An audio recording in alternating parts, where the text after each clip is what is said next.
Друзья, всем привет! Вы на канале Сладкий Мастер. Готовлю традиционное аргентинское печенье на желтках с вареной сгущенкой и арахисом. Песочное печенье, сформированное в виде пирожных. Это очень вкусная выпечка к чаю дома, а также сладкий перекус, который можно взять с собой в поход или на работу. Такое печенье со сладкой начинкой особенно любят дети за его необычное оформление и отменный вкус, где гармонично сочетаются все ингредиенты. Если у вас иногда остаются свободные желтки, то этот рецепт станет просто находкой. Все особенности рецепта смотрите в рекомендациях.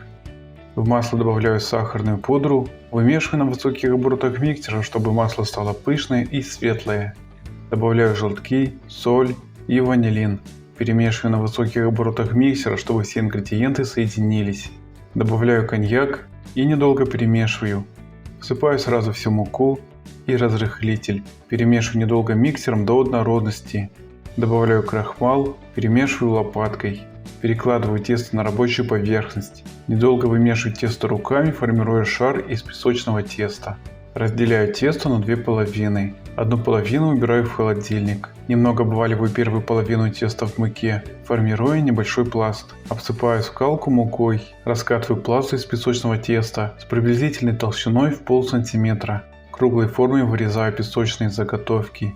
Перекладываю заготовки на противень, предварительно выстеленной пекарской бумагой. Убираю противень в холодильник. Со второй половины теста проделываю идентичные манипуляции.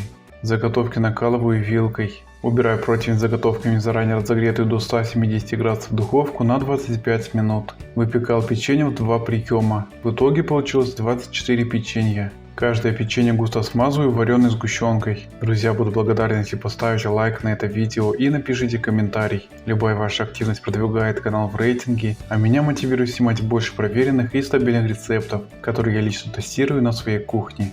Скрепляю второе печенье. Внешний ободок смазываю тонким слоем вареной сгущенки. Обваливаю в арахисе, который предварительно размолол скалкой в мелкую крошку. С остальным печеньем проделываю идентичные манипуляции. Обсыпаю печенье сахарной пудрой с помощью мелкого сита. Аргентинское печенье получилось невероятно вкусное и рассыпчатое, которое скорее напоминает песочное пирожное или маленький тортик. Особенно удобно заранее сделать это печенье на праздник и подавая к столу, оно будет как только что приготовленное. Спасибо за подписку, лайки и комментарии, тем самым вы продвигаете канал.